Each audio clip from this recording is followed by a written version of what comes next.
Yo, we're live.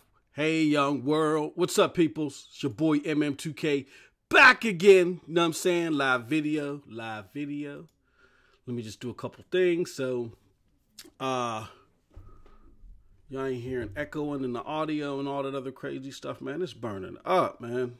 It's burning up in the lab today, man. I had to shut the windows because there must be gang warfare going on outside. There ain't nothing but sirens. All right, let me see here. Let me do this. All right, we got that popping. Let me bring this back up so I can see y'all over the multiple chats. We got that right there. Everything looks copacetic. Just doing the sound check, doing everything. I might have some guests for this. You know what I'm saying? Let me see if the title's posted. Yeah, all right. Title is posted. As y'all can see, title of this one, man. The title of this this joint is called Microsoft Xbox. You need help marketing. Pay close attention. I'm going to get into that. So we just, look, normally, believe it or not, I'm just a live dude. You know what I'm saying? Anything that garners my interest, I get energetic and hype about. You know what I'm saying? A lot of people in some of my earlier videos like, damn, man, calm it down. You know what I'm saying? Stop hitting them lines. I remember Juice was telling me, damn, man, you excited about everything. It's just how I am. So I had to learn how to calm things down, come a little bit more, you know what I'm saying? A little bit more peacefully over the airwaves, But even though I've come live, I've never tried to come off like cocky, you know what I'm saying, or tried to put anybody down like they was dumb. Even simple words and trivial words like dummy and stupid, they've always upset me to a degree when people are sharing their opinions because, look, the fact of the matter is there are some dumb opinions, but I just never was in the practice of putting that type of label on people expressing themselves. You know what I'm saying? We got to have fruitful discussions. And just because you may have a dumb opinion, it may be just that type of opinion based off of ignorance. You know what I'm saying? Everybody's ignorant about something. And if you can express your opinion, whether it's ignorant or not, and you can gain knowledge of it because we respond to it and be like, well, no, I think you're a little bit off base, blah, blah, blah, blah. Here's why. Then that helps you grow. You know what I mean? So I was never the one for making people's opinions seem like or make them feel like that what they had to say was stupid. You know what I'm saying? That just wasn't my shebang. Let me do something here. I want to add this to Twitter. All right, there we go. That was easy. Okay. Let me check. One more thing. Okay, so we good. We live, baby. We live. All right, so that's my thing. Okay, I never, I want to check one more thing. I never, ever wanted anybody's opinions to feel like they had to keep close to the vest and not express because I'm all about gaining knowledge. Repetition is the mother of learning. Therefore, the more you ask, the more you will grow, You cannot grow without asking. And sometimes you have to humble yourself and realize and know what you don't know. Sometimes you got to know what you don't know in order to grow. And that's the problem here with Microsoft. And this is why I've made this and I'm saying that they need help. Because Phil Spencer and Satya Nadella don't know what they don't know. What's up, Leadoff C22? Thank you for joining us. You know what I'm saying? And I want to preface this up. Well, first and foremost, before I go too far into this, I promised my man this. I was going to reach out to him and give him his props because he showed me something that my man, Bryant, Triple B Brethren, he showed me the same thing too. So apparently there's some mustard behind this, and I'm going to check it out myself as soon as I get my rig fixed. But big ups to my man, Thomas Franks. All right. Thomas Franks, he said he likes the medicine, you know what I'm saying? He appreciates it and we appreciate him. And he's, look, man, there are no fans. We're all brethren. You know what I'm saying? Brother and sister, in this whole gaming community. I consider myself a consumer advocate, so I work for y'all. You know what I mean? I know that sounds cheesy, that sounds stupid, but I hate one of the biggest things that used to irk me. Like when I first got into technology, I was always into gaming and stuff like that, but I never was into technology. I was always one of those ones, you know what I'm saying, that saw a computer or saw a device and was like, I don't know nothing about this. I might break it. You know how mugs be acting all fragile and stuff. Big ups to Cyrus Burke. Thank you, sir. Have a safe trip. My man's coming back from enjoying himself, kicking it up. And the sun, I believe. Thank you for joining the chat. With that being said, I used to be those type of mugs. And then in school, when I was going to school, I got like a mini internship and working in the library. And this is when computers first came out. You know what I'm saying?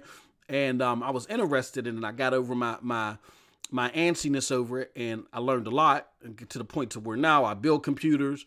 I even can do some, small time applications, SQL, stuff like that. You know what I'm saying? So, I mean, I'm not the savviest technical cat out there, but I've come a long way.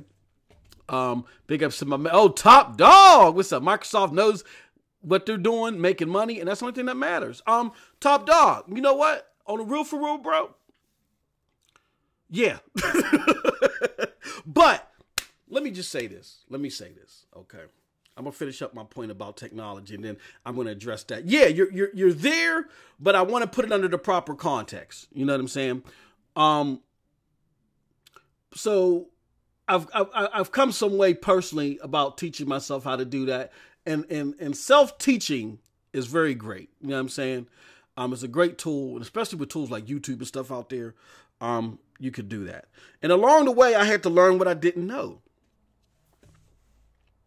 And what helped me in that tool too is, where I work. Again, I got to be government top secret about it because that's just the way that it is. But where I work at, we are part of a Fortune 500 company. A lot of assets, a lot of dealings with a lot of important people, governments, entities. It's all, I'll just leave it at that. But the department that I work in, we're kind of like an auxiliary function. So they use us as a ploy to bring other business in. And because of that, we've had to create our own systems, develop our own pipelines to communications with clients, stuff like that. Some very difficult stuff that normally you would get corporate help on. But because corporate help didn't want to dump the resources into what we did, you know what I'm saying? Because we weren't a core business, we had to do it ourselves. And we had to be, we had to show ingenuity and do it ourselves. Therefore, I can relate to where Microsoft was coming from, because in 2014, I'll get into a little bit of that. When Satya took over, my man said himself, Microsoft was not considered a core business. Meaning, we're glad we got it around. We're glad it can generate some revenue for us. But as far as our focus, let me give you the business industry of that term of that, or to put it in layman's terms. When you're not core, for you, they are not for, pretty much. You know what I'm saying? You're on your own, like Bobby Brown. I'm telling my age. You on your own, okay? And we had to show ingenuity in our department. And Microsoft had to learn how to do the same thing, and they did it. Even though they had Bill Gates and Steve Ballmer's eye on a lot of things, they still weren't considered core.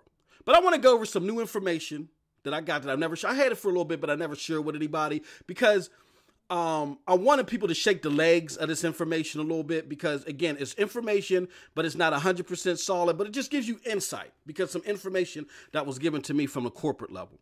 And then I want to talk about the marketing strategy because the marketing strategy is piss poor. And there are just some things just from a business sense. For my 20 years of managing people and managing managers during a lot of that time, you know what I'm saying? And then some of the things that I've gone through at work, I'm going to try to share as much of it as I can with you. That look at even at a Microsoft, at a computer conglomerate like that, just boggles the mind. But here's what I want to say first and foremost.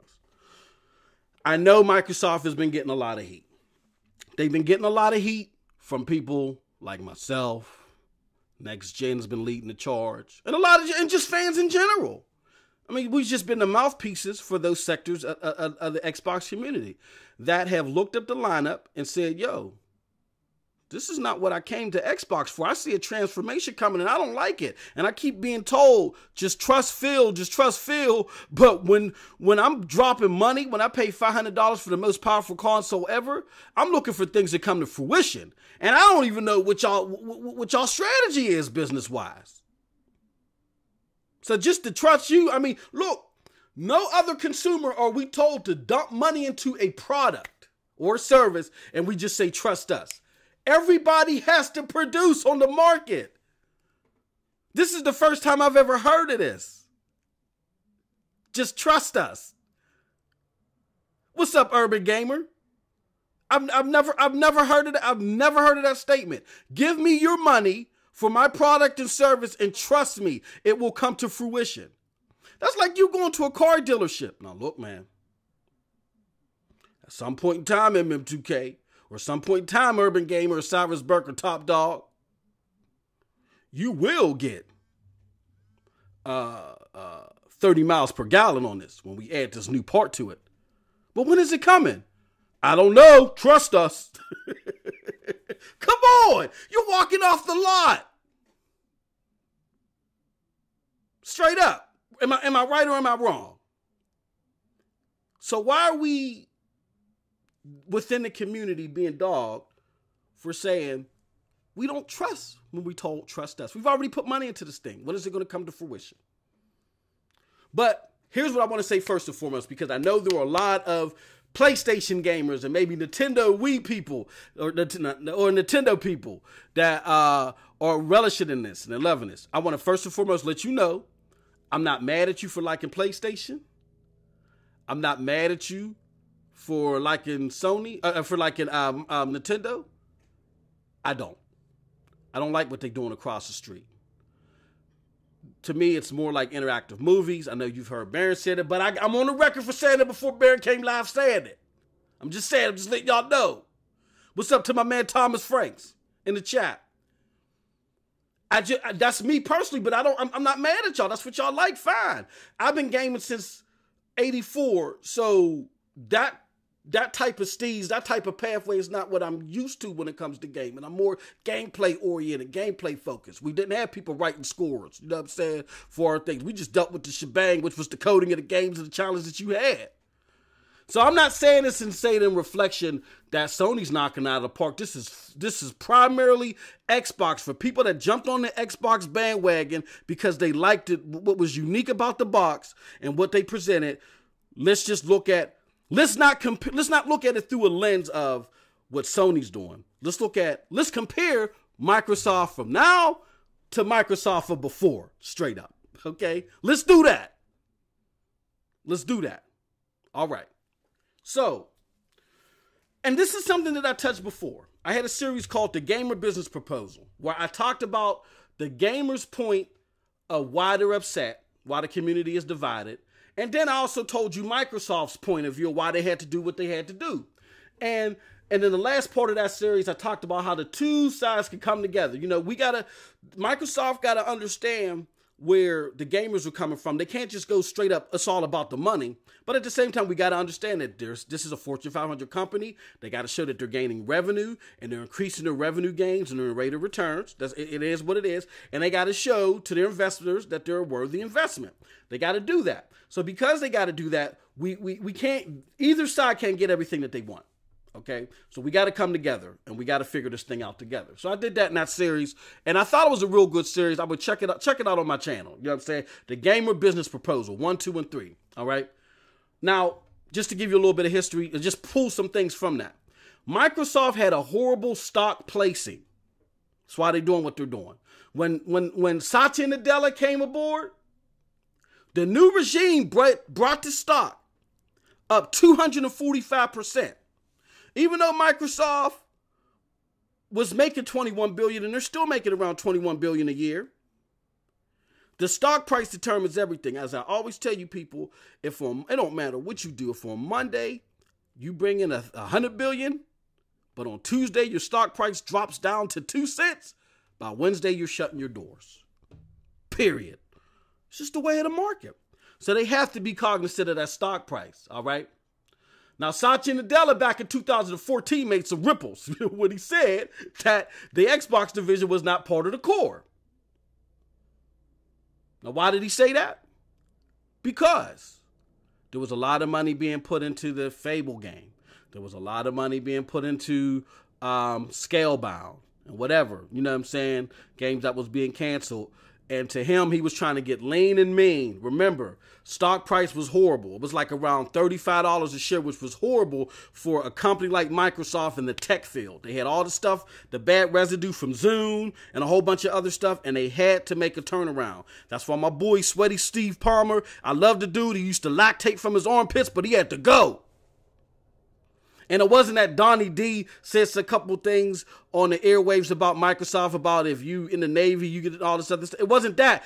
He was part of the pro Steve Ballmer crowd, so he had to go.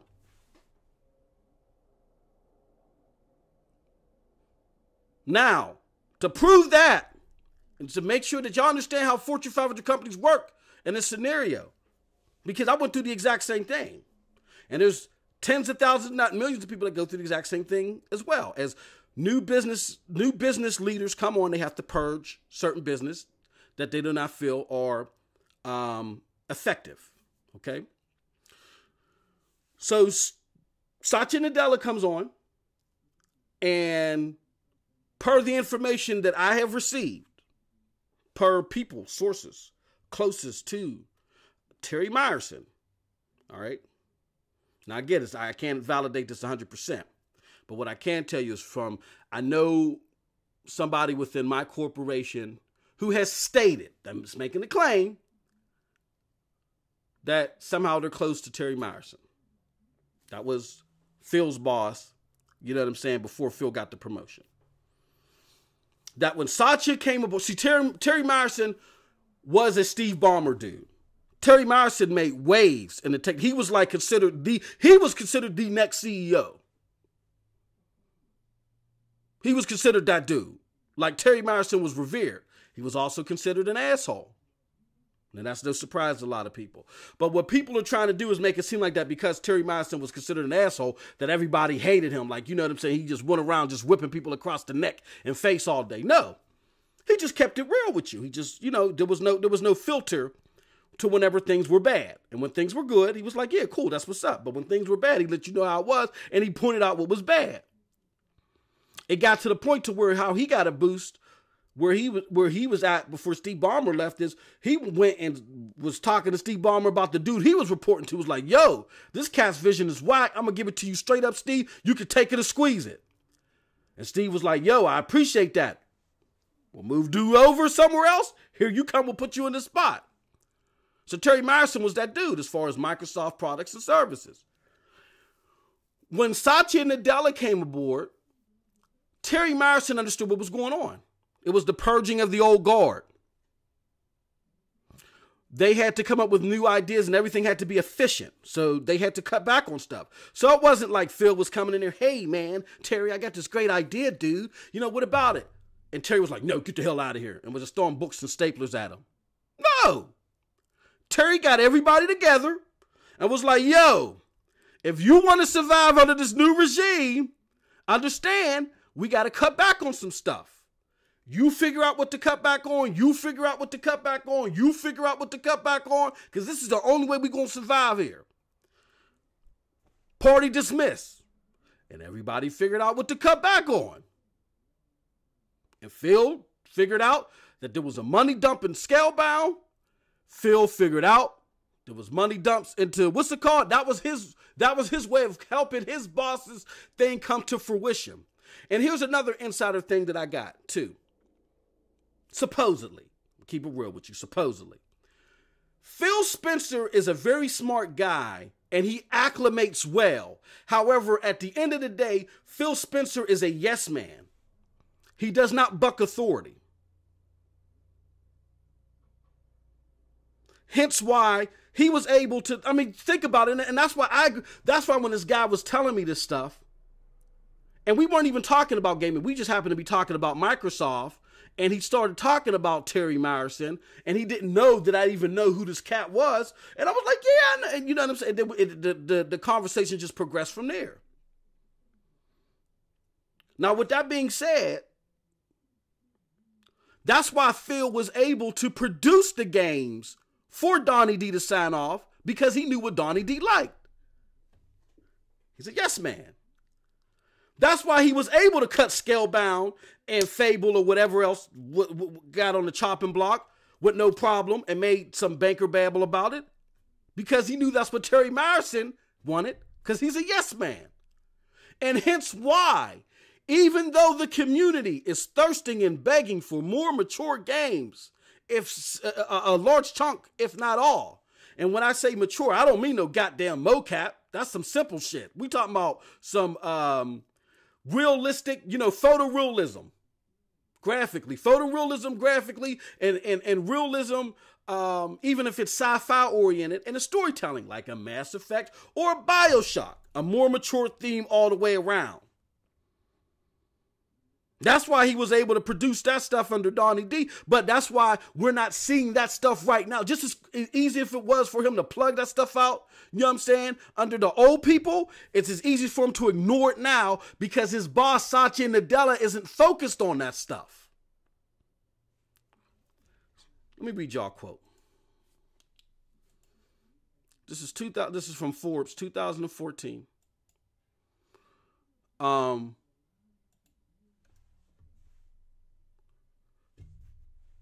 Saw two quotes from Satya Nadella that I was doing research on when I did my business proposal thing. He says, quote, "I want us to be comfortable to be proud of Xbox, give it the air to cover off Microsoft, but as the time not to confuse it with our core." And if you read more and more of the article, it explains why he doesn't consider them core, because this is why. Second quote, "At our core, Microsoft is the productivity and platform company for the mobile first and cloud first world. We will reinvent productivity to empower every person and every organization on the planet to do more and achieve more." End quote.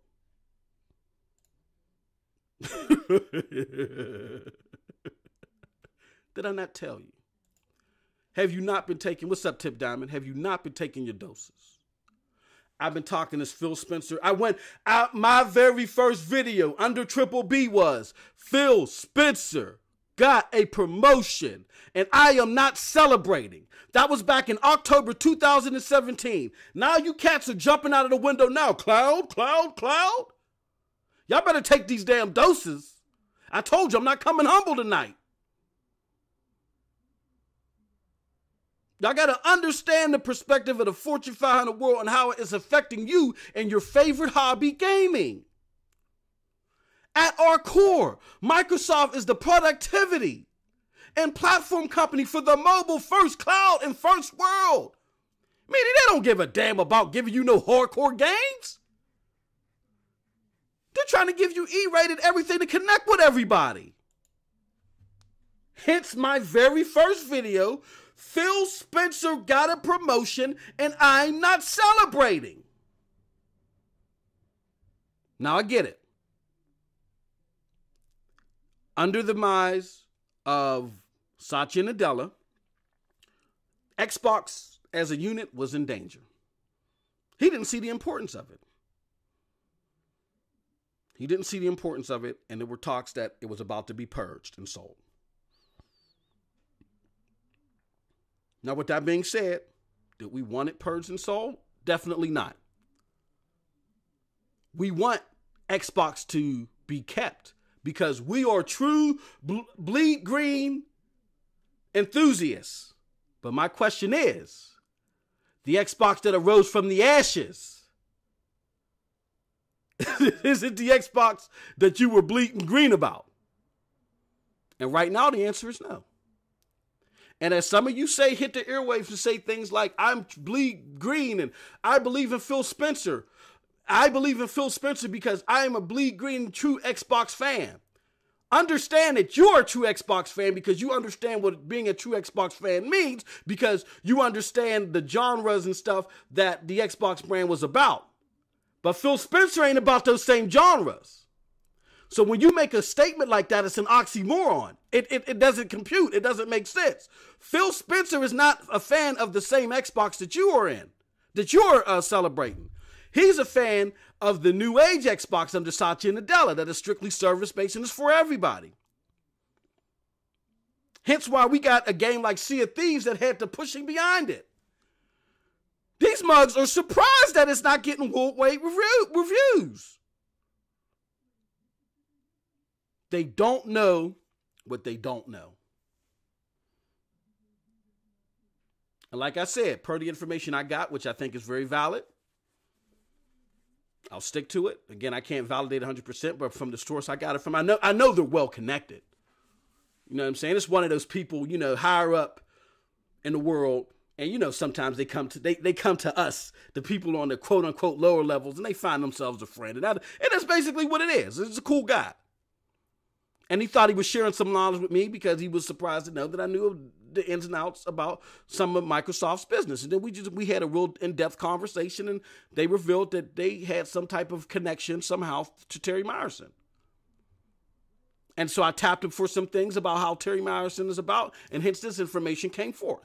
Now, again, can I validate 100%? No. But I believe it from what we've seen. Phil is a yes man. He can do anything you want him to. And right now, what he's being asked to do is this cloud service-based games for everybody. Now, let me get to the meat and potatoes. Sorry it took me so long to get there, but let me get to the meat and potatoes of my presentation.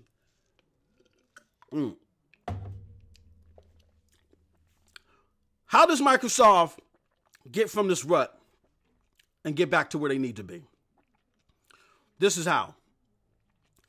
They have to focus on marketing in 3 areas. And it's very important for them to do this. So listen to what I'm saying.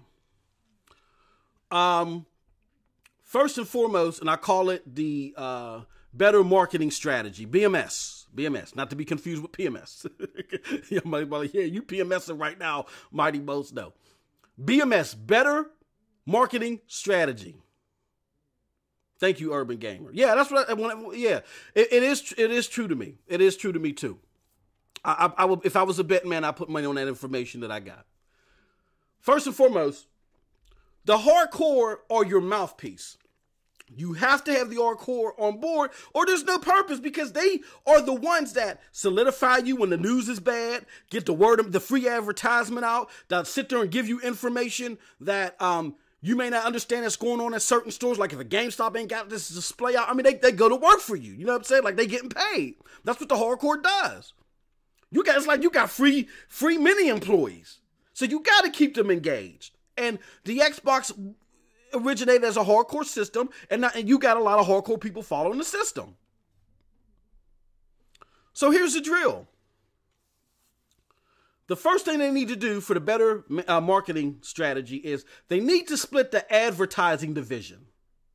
They need the hardcore counterpart to Larry Herb. And I put in here in quotes, Terry Crews. Now people, they look at that and say, oh, what the hell are you talking about? But look. I'm not saying Terry Crews per se, but goddamn, Terry Crews did a lot better marketing the Xbox brand to the hardcore than Larry Herb has ever done this generation. And I ain't got no problem with Larry Herb. But have you listened to his podcast, man? It's like listening to NPR. Yeah, this is Xbox Larry Herb. And then what we got today is we got some new mocap games for Record. The new Record's coming out tomorrow. It's like listening to NPR, man. I can't dig it. I was falling asleep at my desk. Like, oh, what? Now come on. Terry Crews, on the other hand, remember when Crackdown was getting all this heat, and the one cat went on Twitter and said the only reason why y'all interested in Crackdown 3 is because of Terry Crews. And Terry Crews' response, he just said one line. Well, then go buy it, bitch. Come on, man. We need the hardcore representation of that consistently. Microsoft can be a family-friendly company. Just like nobody says that Sony isn't family-friendly. And again, I don't want to focus on that, but nobody says. But Sony's looked at as having a variety. So why can't we? And that may just be a matter of the coffee shop people out of Redmond maybe knowing what they don't know, and them bringing in some more hardcore people for the advertising to be the mouthpieces. Somebody with more exuberance, someone, that's got a little bit more jolt. You know what I'm saying? They need that Terry Crews-esque attitude so they can keep their hardcore engaged. You know what I'm saying? Another thing to do is, hey, if y'all want to become more family-friendly and family-oriented, fantastic. Allocate funding 60-40 as far as the casual stuff to the hardcore stuff. But you got to keep the hardcore stuff pumping. But if the hardcore stuff if they banging it out and they keeping it engaged, then you got a lot bonuses, extra revenue towards the division that's really churning it out. You got to do that. There has to be a competitive spirit within the grain there. And I feel like it's gone. Sachi had said it himself. I'll go back to the quote. He says, we will reinvent productivity to empower every person and every organization on the planet to do more and achieve more. That sounds like some UNICEF shit. And again, Phil is a yes man, so that's why I gave that UNICEF ass speech at DICE. I've been telling y'all this.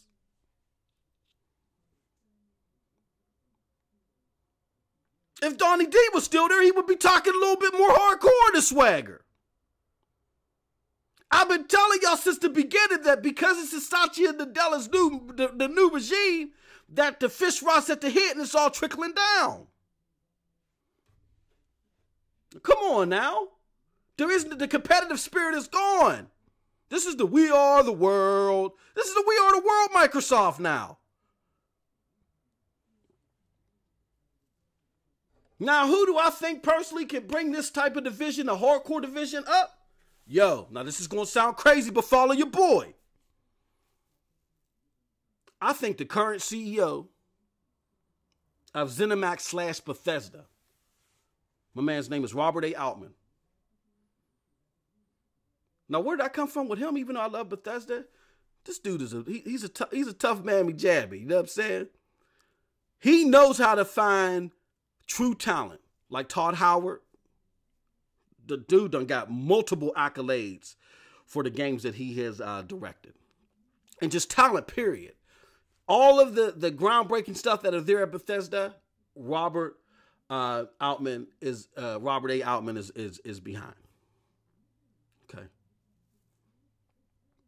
They need to bring him in and have him compete, or not necessarily, compete, or coexist side by side opposite of Shannon Loftus. And let Shannon Loftus do the casual thing, the Zoo Tycoons, the Disney, whatever the hell it's called. That shit's called. But, let her do her thing, record whatever, and when that flops, you got my man Robert A. Altman that's holding the business steady. And then as he is out producing her, and he's a smart guy, he'll know how to figure out how to make the hardcore game service based. He's a smart guy. He knows how to scout talent. And he's tough too. He knows how to handle the press. I've been doing research on this dude, and I found out, but not too long ago, the feds was after this dude. Now, y'all probably sitting there saying, oh, that's too messy, but no, check this out. Let me explain something to you, man. Whenever the feds come after you, it's a wrap. Very rarely do you skirt the feds. And if you can skirt the feds, you's a tough dude, man. You's a tough dude, and you can make headways, and you can crack skulls where you need to. Now, people probably spilling their Seattle's best out in red. Man, crack skulls? Yeah, you need to crack some goddamn skulls. And what I mean by crack skulls is you have to show exuberance for your brand. You have to show that you're going to do whatever it takes to do what's best for the brand, and you always have the brand at its core at the top of your mind. Meaning, you don't go on stage and make Uncharted sound more pivotal than Halo. You don't go on stage and make Last of Us sound more pivotal than Gears of War. You go on stage and you make sure that people respect, honor, and cherish your brand. And my man Robert A. Altman, I think he can do that. He can bring in the people to support to make that happen. Okay? So again, the advertising division or the operating divisions, they need to be split. They have to be ASAP. Microsoft, Xbox brand don't know what they don't know. And this strategy is not going to work for them in the long run. Is it still keeping them afloat as far as rate of return? Yes, right now, because we keep damage controlling for them. However, the ball's going to drop. What goes up must come down. And this strategy, look, Sea of Thieves is a testament of that. Sea of Thieves is a testament of that. If you didn't believe me in October 2017 when I was trying to drop the science on y'all mugs better believe me now. Almost got me saying the foul is a foul on this channel. I got kids watching. Anyway, number 2, the commercials. The commercials just got to get better. What do I mean by that? Let me show you. Let me show y'all peoples. Hold on. Let me show y'all. Oh, man, what is going on here? What is going on here? All right. I want y'all to see something, man. I want y'all to see something. As soon as I can get this thing elevated. You hear that? Bring that back. Let's do this. Let's do this like Brutus for the people. Okay. Let's play it. 18.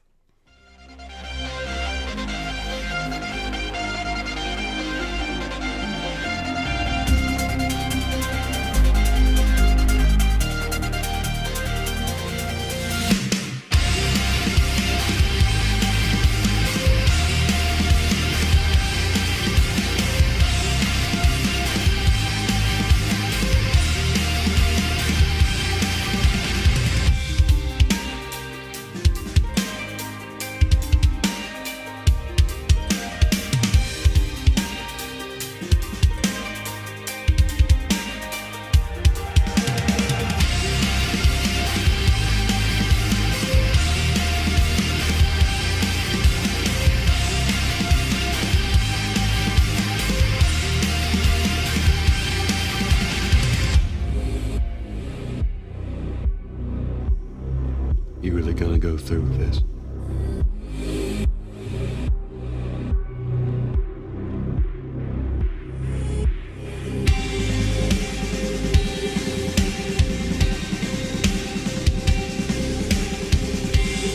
You understand I want what's best for you.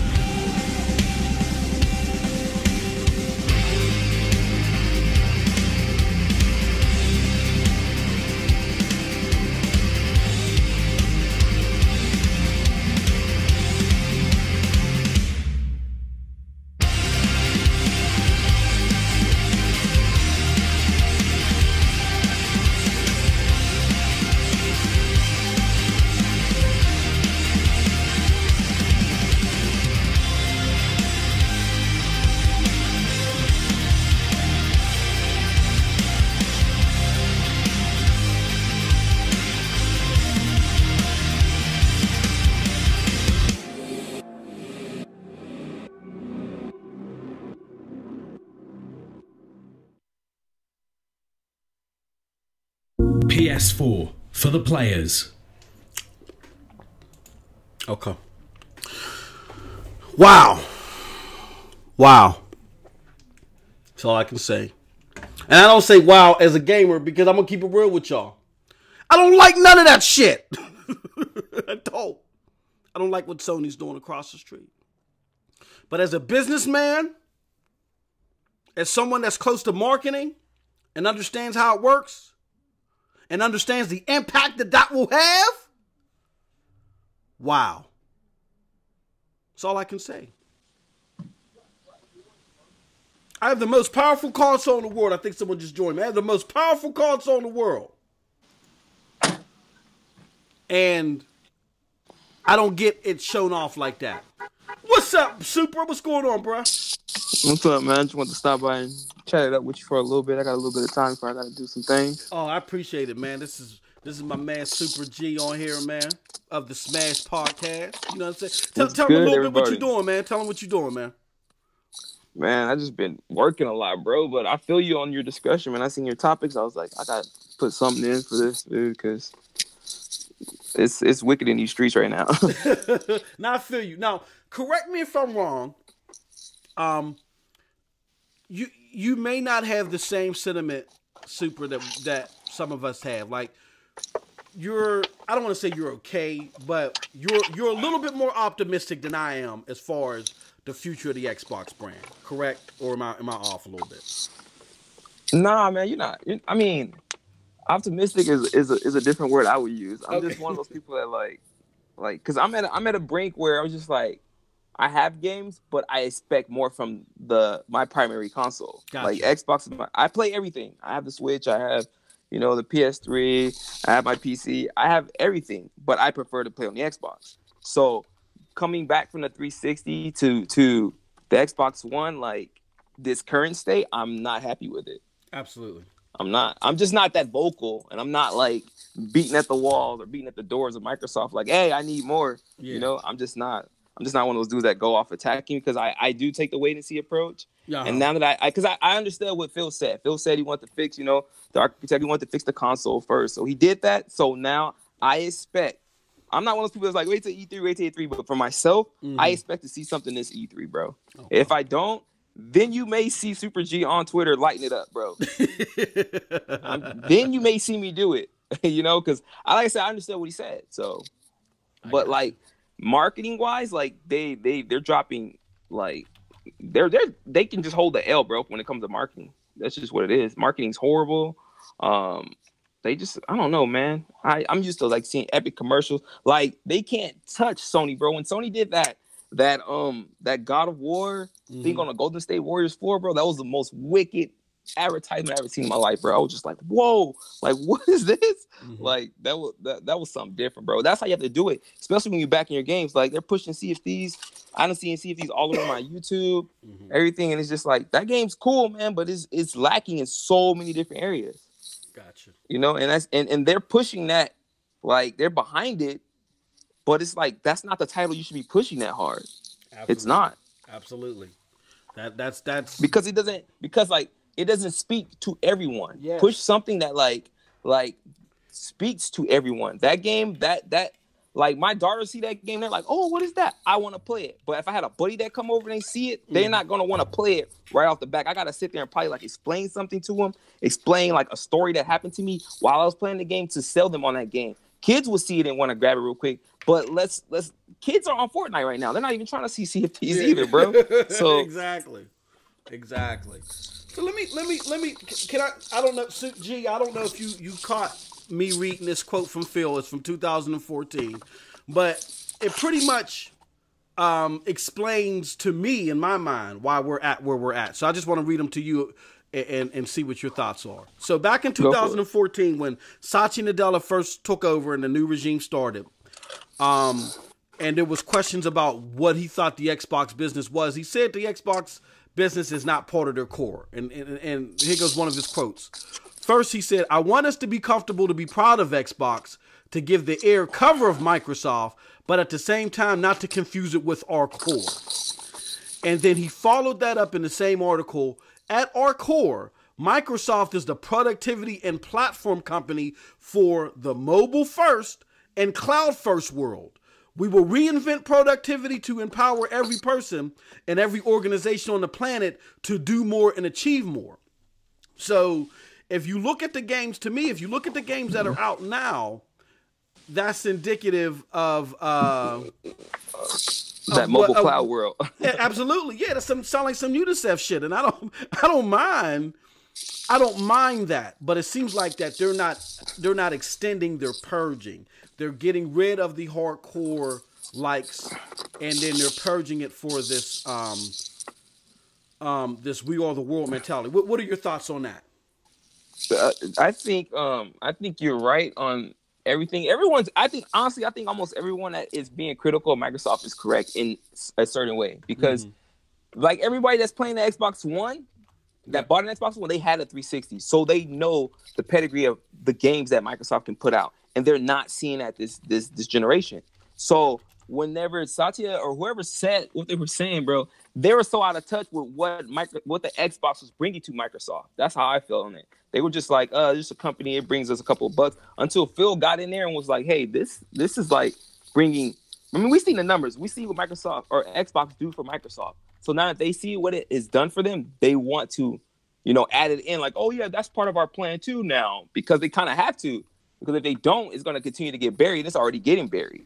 Mm-hmm. So like they added, to it to put more into it so they can flourish more. But they got, dude, this is the thing, man. They're going up against Sony and Nintendo, and if you're not focused on putting games out, you're going to get wrapped. You're going to get destroyed, because those are companies that their first priority is games, because that's what they live and breathe off of. You know what I'm saying? Like Microsoft, Xbox is now at the table, but it's still one of their like third, fourth, probably like priorities. You know what I'm saying? Absolutely. So as long as that happens, bro, it's I don't see anything like too like big coming with investments wise that's gonna change the situation. No, I completely agree. Here's my beef a little bit too. To add to that is, I get, like, I did a series. You may have missed. I did a series, a 3-part series earlier last year. It was called The Gamer Business Proposal, where I explained why they're headed in this direction, and I explained the best of both worlds for both the gamers and Microsoft. And that does require the gamers to show a little bit of patience, but it also requires Microsoft to start showing a little bit of their hand, trickle by trickle. And that's why I am absolutely dumbfounded by this wait till E3 thing, because Nintendo Direct dropped Super Smash Brothers before E3. Mm-hmm. You know what I mean? Like, why do we have to wait till E3 to see everything? Why not draw? Like, let's just say, for instance, if you're showing 20 games, and appreciate it, Cyrus Berg. Cyrus Berg talking about we dropping gems, and we trying, man. We trying out here, man. But my thing is, why can't you show, if you got 20 games that you're showing, show 19 and 20. And then wait till E3 to the other ones. This month show 19, show 18, and then we got our mouth water for something. Because you have to show us that your vision is equivalent to the card core. And that's why earlier I said I want to see a Terry Crews type person on the counterpart of Larry Erb. You know? Yeah. That I want to speak on real quick because I wasn't here, but I totally agree. They got to have someone that's more in touch with the gamers, man. Nothing against Major Nelson, but you look at that guy and you do not see a gamer, bro. You see somebody you might see in Sam's Club, bro, like shopping. Like you don't look at that guy. You don't look at that guy and see like hardcore gamer or a guy who you can just look at him like, I don't think this guy knows what the hell he's talking about. Yep. You know what I'm saying? Like, I would rather see someone young, hip, and that's gonna bring some kind of like spark and see excitement in him when he's talking about these games. Like Major Nelson's like, yeah, we have Sea of Thieves, and then that's like it. But like, I want someone that shows passion and excitement when they're describing a game that's coming out, because that's gonna get people hype and want to play those games. Absolutely. Dude. Like he's kind of boring, man. Like, I mean, he's still good at what he does, but at the same time, he's kind of boring. And no one's gonna sit there and watch a guy kind of look like that, just trying to talk about the games, and you don't even believe he played them games. Yeah, you don't believe. You just believe that bug was given a cue card. Or here goes. But you know what? He probably does play them, and you know I have him on my presence, so he does play games, but like, it's different than playing games and playing games. Absolutely. You know what I'm saying? Like, yep. Like playing I can them turn and on relishing anything, in them. like, yeah, exactly. And then knowing exactly what is going on, because I don't beat some games. I'm just like, what the hell happened?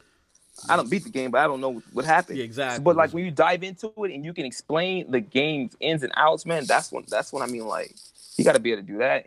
But it still, dude, it still has to even just get a chicken putter up there, bro. That'll catch some eyes. Yeah. You know what I'm saying? It has to be somebody different, you know, and someone that's exciting and got a passion for it. I'm not saying he don't have a passion. I don't mean to question him like that, but he don't seem like his voice is kind of boring. He reminds me of that guy, bro. Remember back in the day they had a commercial for dry eyes. And it used to be this guy just like, dude, dry eyes, Ben clear Stein. eyes. Like, that's Ben. Yeah, like, Larry Erb is Ben Stein at Microsoft. Yes, dude. So I'm just like, he was from he Ben Stein became famous from a show called The Wonder Years back in the early 90s, late 80s. Yeah, I remember the Wonder Years. So, hey, if you hear that clapping, that's because we got a new follower. Big ups to Bandit Gamer 36 is now following. All right, I got 3 questions, G, that I want to throw at you and get your thoughts on, and I'll follow up too. First one, well, hold on. My Cyrus Burke on the road, safe travels, bro. Says Microsoft low key treated the Xbox division as a hobby until recent. Correct. While Sony and Nintendo grinding this shit like it's life or death. Because it is life or death for them, though. Absolutely. That's the thing. That's the problem. Yeah, no, I totally agree. Yeah, I agree So with that. they show more passion. They show more passion when they put forth their game because they have to. Microsoft's like, oh, we can put this out. They'll buy it. If they don't, oh well. They just and we'll throw it on another console, or they'll hopefully play it on PC or whatever their plans are. It just don't look like their number one interest is Xbox. Yep. You would never see Sony come out and say PlayStation is not our core business. even though that was 4 years ago, they would never have even if things were going good, because they want every consumer to feel like that they're on the top of the list. That's business 101. You know what I mean? Yeah, of course. So there you go. And then it wasn't that Satya grew to appreciate the Xbox business. I think Phil money talk. Yeah, exactly. He's seen the money coming in, and I mean, along with they bought Nokia and did all that. All their phone, they had all these other services too that they had. Yep. But they were showing more attention to that was not doing what Xbox was doing for them. Yep. So it's a shame that they were still like putting Xbox on the back burner whenever they were trying to focus on these crappy phones, and even their services doing okay, the tablets or whatnot. But the Xbox is still pulling in so much more money, and they will still put it on the back burner. There's no way in hell I will have that's like you putting your number one selling item in the back of your store, not putting it in the front and putting it like out for people to see. You know what I'm saying? Like that makes no sense to me. Absolutely. And that's kind of like what I seem like they were doing. I'm sorry to cut you off. Go ahead, bro. No. I was just going to go to the next question, which is from Tip Diamond. My man Tip Diamond says, wait till Phil Spencer get fired for new games. What do you think about that? You think there's a potential for Phil to get fired for new games? Man, Phil is not going nowhere, bro. Absolutely. No way. He's not going anywhere. Because he has he has the right mindset. Mm-hmm. He knows how to deliver what he's trying to say and put across to the corporate mind people, and that's kind of like what all that matters in the end. And obviously he knows exactly what the hell he's doing because he got to put at that table with Satya. So if he didn't, then he wouldn't be there. But then like for the games thing, I truly believe games are coming. That's why you're seeing a shake up, and he brought in the guy to run that new portion, and everybody's on Shannon Loftus is back. I mean, there's nothing wrong. You know what? My daughters play Xbox, bro. So I don't mind little Super Lucky Tales and Disney stuff coming out here and there, but don't put that shit front and center. Don't. Whatever you do. Absolutely. You could give it a little. The YouTube. My daughters watch YouTube. So if they watch YouTube and they're watching, those grown men that play with little dolls and stuff like that, they watch that. Put an advertisement for Super Lucky Tales on that channel. You know what I'm saying? I don't want to see it when I'm looking at the podcast or something like that, because that doesn't do anything for me. You know what I'm saying? So, but it's cool to have those games to fill out the portfolio, but those aren't games that you put front and center and talk about. When we see them, we start crying over them because there's no way in hell. Like when you look for the identity of Microsoft, then you see Sea of Thieves. No, it's not. No, it's not. Absolutely not. I'm sorry. And Sea of Thieves is a cool game. I'm playing it. I am playing it. I enjoy it for what it is. You know what I'm saying? I was never one of the ones hyping it like, yo, this is the next thing. This is the next big one right here. We got it. No, I was never that cat because I looked at it and I seen Pixar all over it. Yeah. And it's cool. Like I said, it's cool for what it is, and I enjoy it. It's great with friends, and that just goes more into their service area because that game is gonna have an infinite life. There probably won't be a Sea of Thieves too. It'll just continue to add on and add on and add on it, and I see the potential there, but that's not what the Xbox fans are starving for, bro. That's not.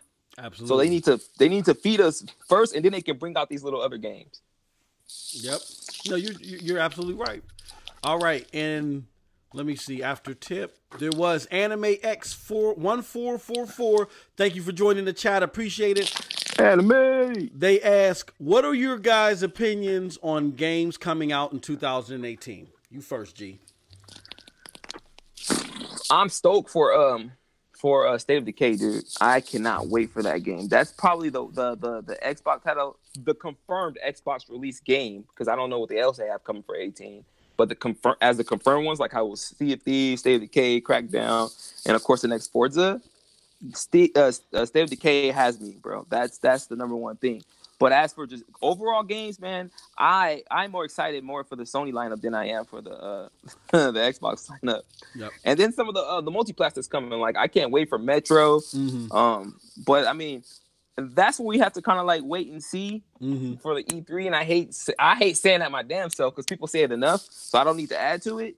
But because Microsoft has done that thing where they're just like, they're at E3, they're like, this comes out in 3 months. So we actually still don't even know what to expect. But the scary thing is the games we're getting right now, this moment, like Sea of Thieves and State of Decay and Crackdown, those were games we should have got last year. So had those games came out last year, what the hell we have this year? Absolutely.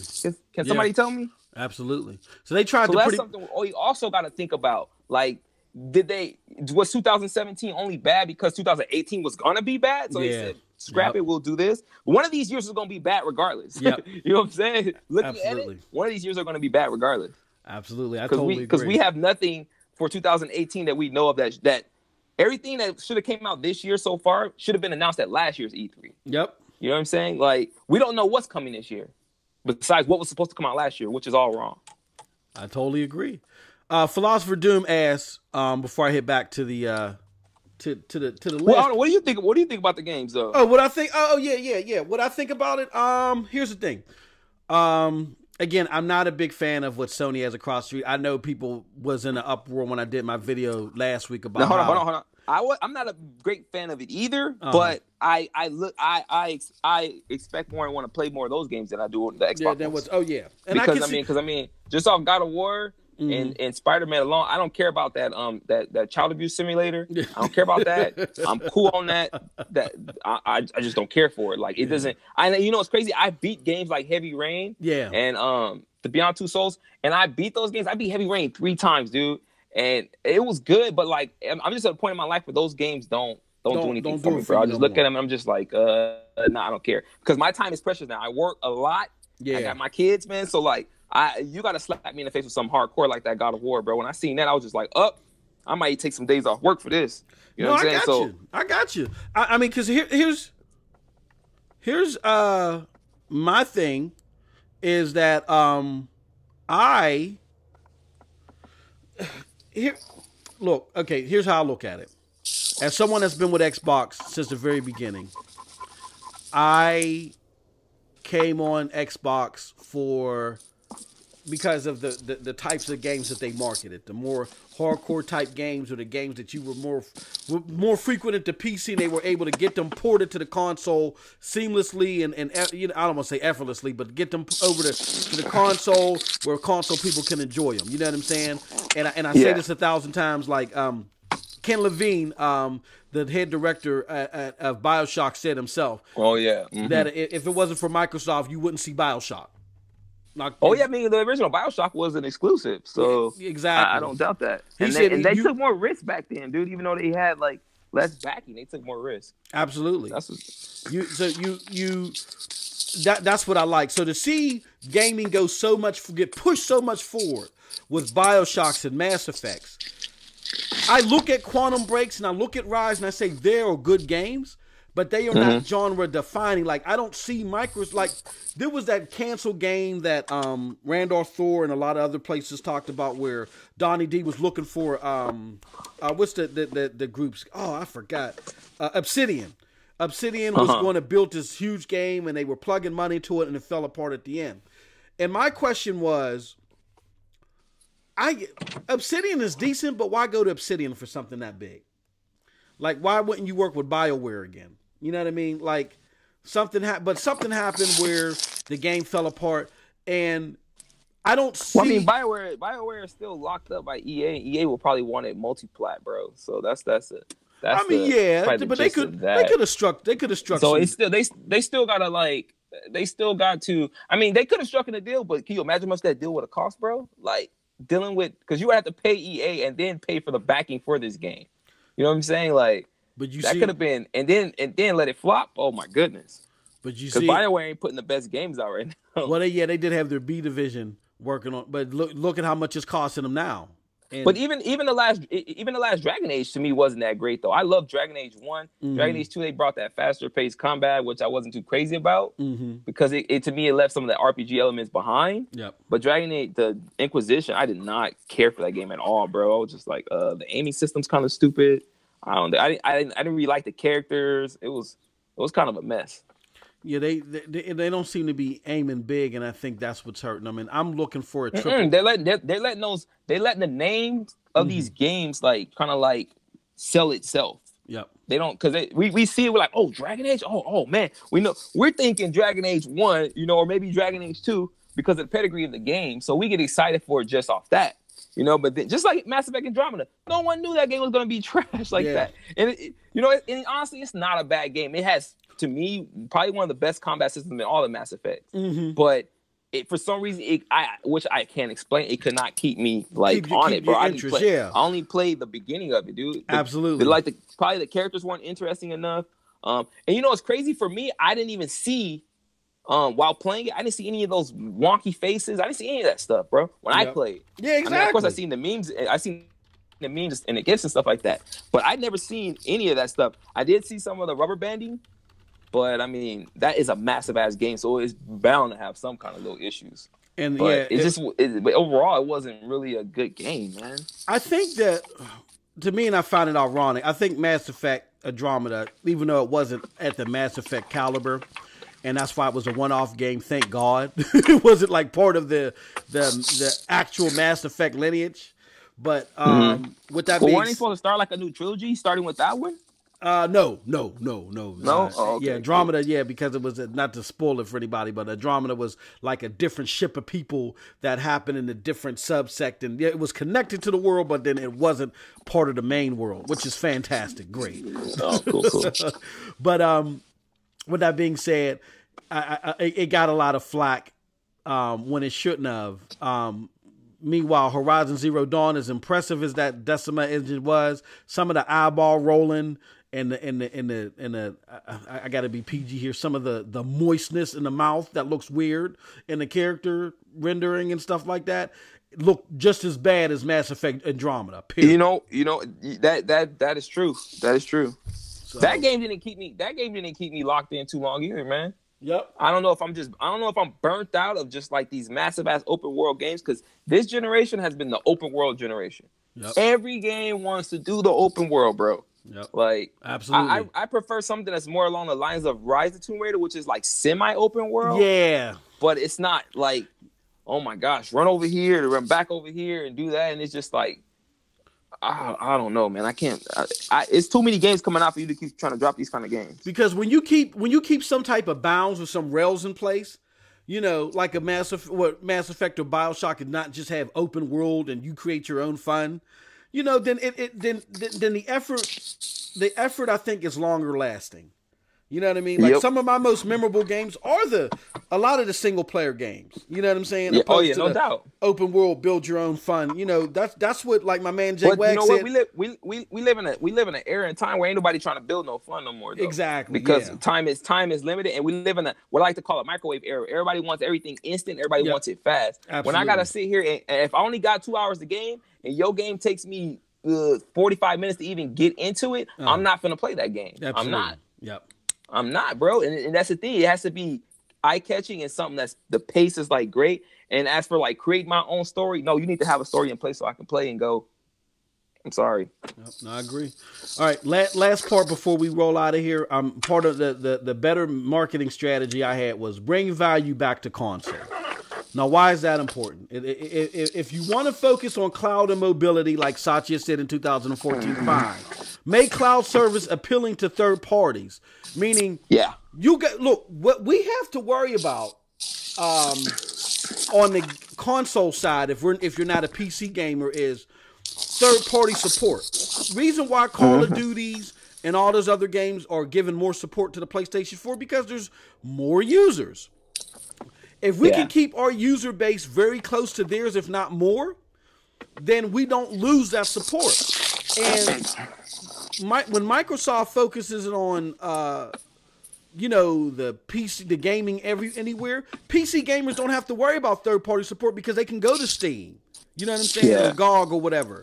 We don't have that choice. So we need, if this is going to be your strategy, then you got to get third parties engaged, and you got to figure out a way. Because here's the biggest problem with Xbox this generation is that even though Microsoft is making a lot of money, and honestly they're beating out Sony rate of return wise, not in dollars, but rate of return wise, meaning every investment that they've made, they're getting more money back. Meaning Sony's putting out double the output, but they're not getting double the revenue.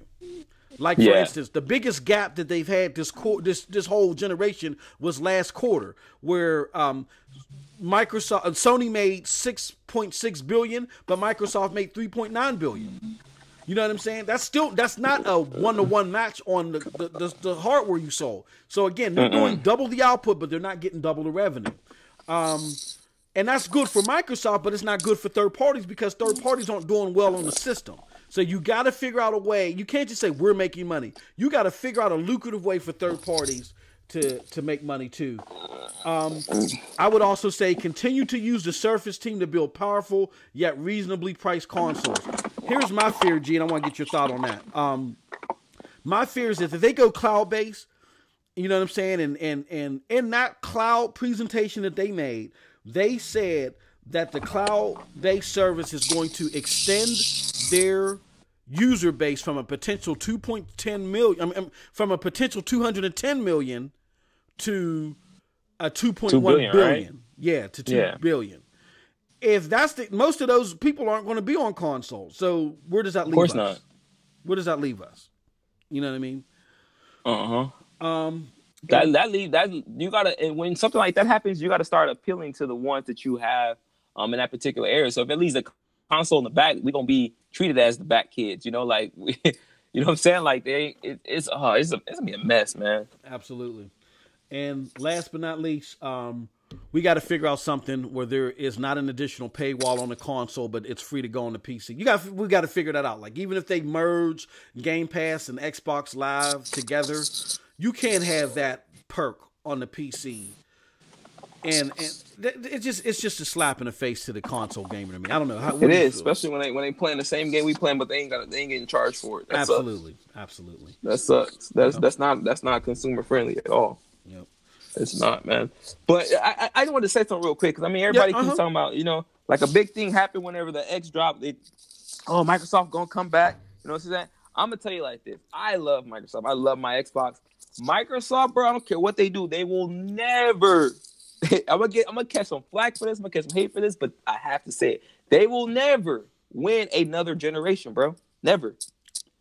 Why I don't care if it's.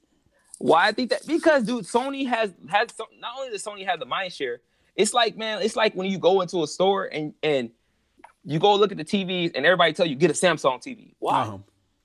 It's that, man. Everybody knows that name, and that name just stands for, you know, something that's been great. Like check it, like the first console I really stuck my teeth into was the PlayStation 1.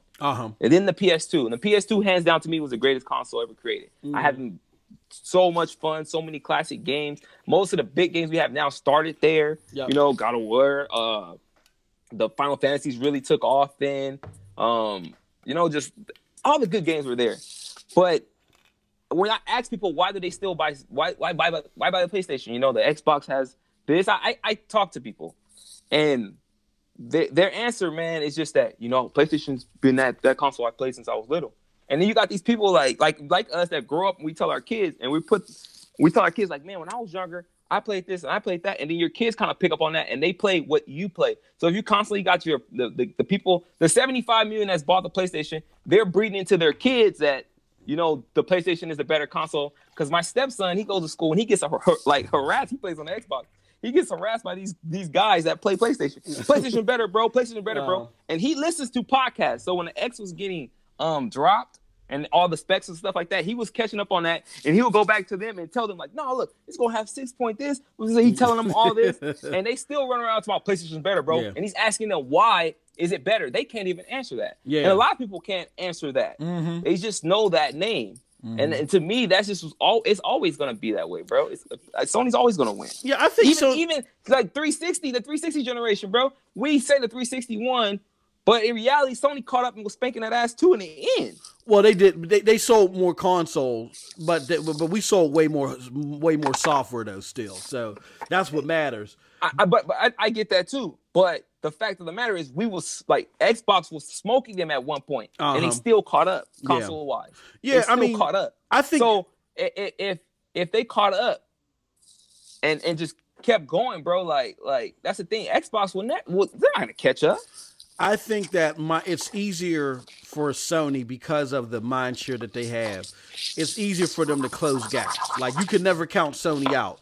To where if Microsoft gets behind far, they're like now they're done. You know what I'm saying? Yeah. Like and if they get behind the next generation, they're done. Yeah, too. yeah. They're done too. And that's why I say they're never gonna win that generation, bro. Because they're gonna and then like a lot of people look at your last generation before they go into the next generation. Mm-hmm. Like Sony ended the PS3 strong, dude. Mm-hmm. So people were like, dang, that this game had that game, it was good. Man, I can't wait for the PS4.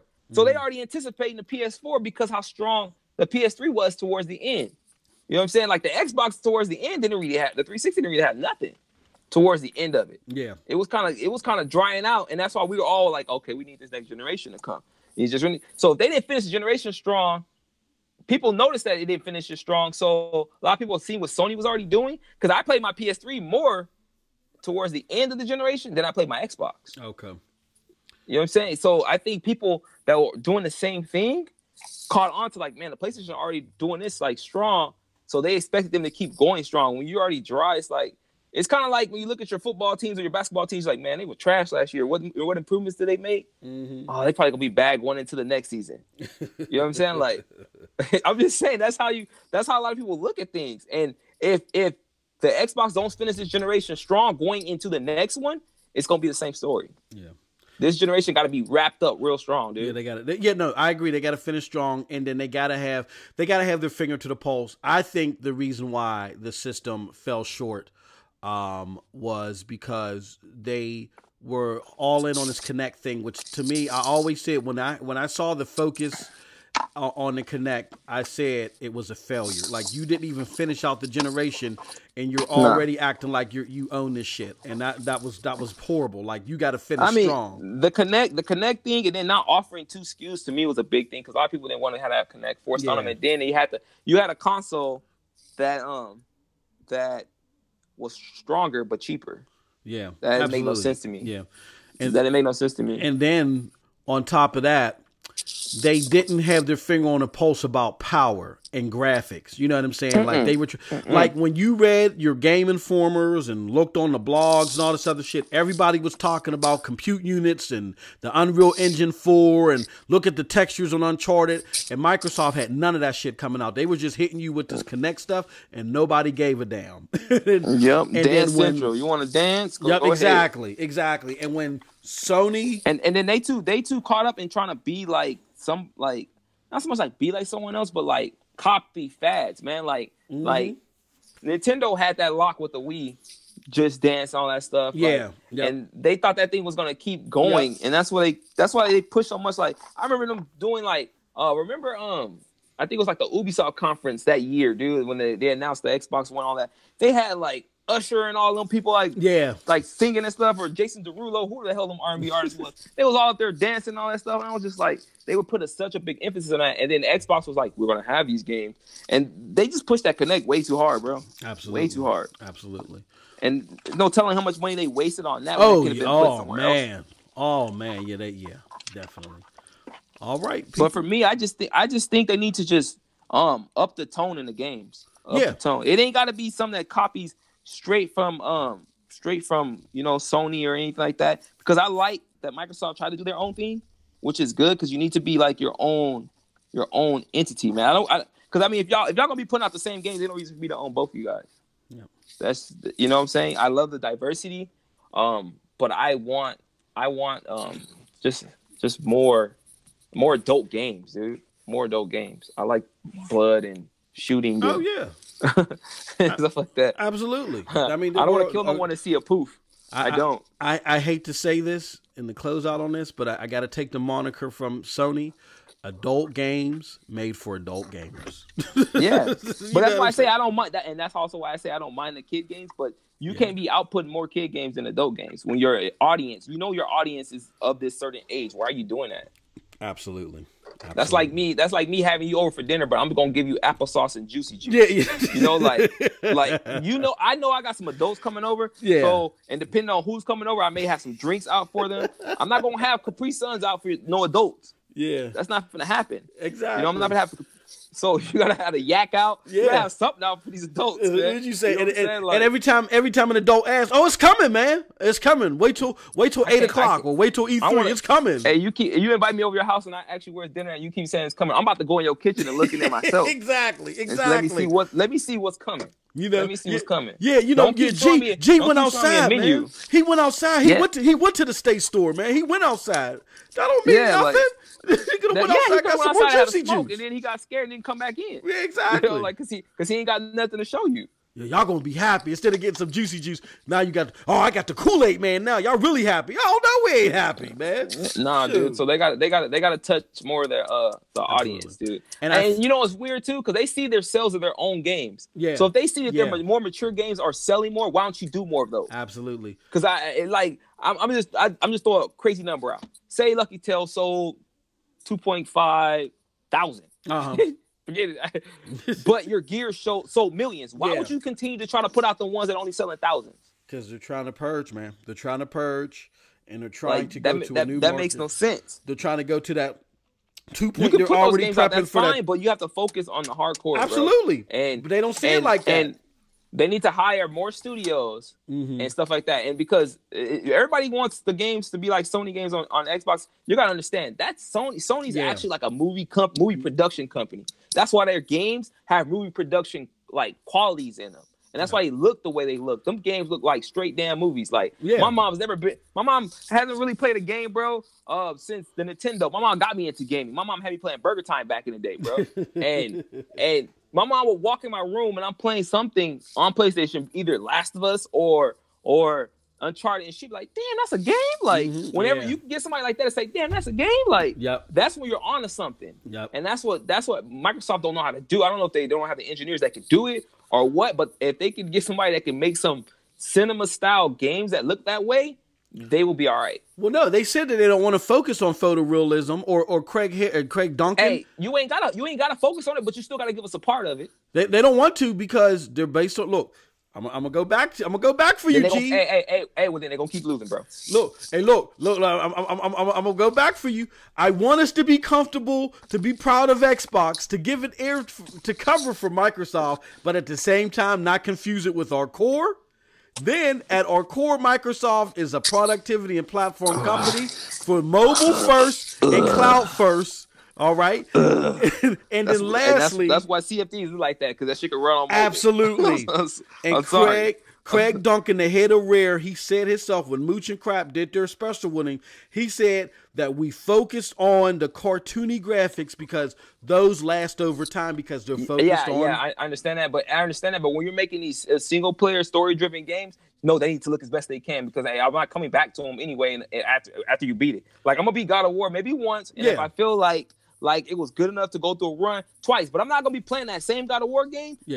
In 10 months straight. Absolutely. It's not happening. Absolutely. So why not mix both? It's not happening. So I expect that game to look as best as it could in that moment. Give me them looks, give me the shine, give me all that. Now those games that I expect, like Sea of Thieves, I know it's gonna be a 3 or 4 year cycle game, maybe even to the next Xbox. So those graphics for that, I see that because those graphics aren't gonna get stale and old. You know what I'm saying? Because of the way it's built. You know what I'm saying? So, because it looks like a cartoon. Shit, if you go back and watch the first Incredibles movie that came out, about 10 or 12 years ago, that movie still looks great now. Because of the way it is. Absolutely. But go back and watch, and I love Barry Gordon's The Last Dragon, but go back and watch that and see how it looks. Absolutely. It looked like the screen popping and stuff like that on it. It's like, you know, like you watching something, Bela Lugosi or something, like, you know, like, so I get that. But at the same time, they still need to touch on that, bro. We still need that. Their portfolio needs to be spread out, and this needs to be something for everyone, not just something for the 10-year-olds. Oh, absolutely. And on that note, folks, my man G, I want to thank G for coming. We're going to end on that note because I know all of y'all done abandoned us for BGST. That's cool. That's cool. I get it. Y'all want Steve entertaining inside. They want to talk. They want to hit a big game of small talk. Exactly. You know what I'm saying? We just small talk over here right now. Yeah, no, we had small talk, but we some big gamers, homie. Yeah, exactly. But no, I appreciate it, bro. Thank you for joining, man. You made the thing live. Thank you for everybody that was in the chat. I know I said I was going to get to y'all questions, but what I'm going to do is later I'll do something with G again. And then we'll go over the questions because I got everything archived. But big ups to Urban Gamer, Anime 1444, Cyrus Burke, my man Bloody Nux. Yeah, it was good. Philosopher Doom. You know what I'm saying? What's up? I think my son was in here too. He never answered. This dude done got Feathery Tooth 49. Come on, dude. You got to do better than that. Top Dog. Thomas Franks. Thank y'all for all joining us. We appreciate it. And we are out. Peace. Peace.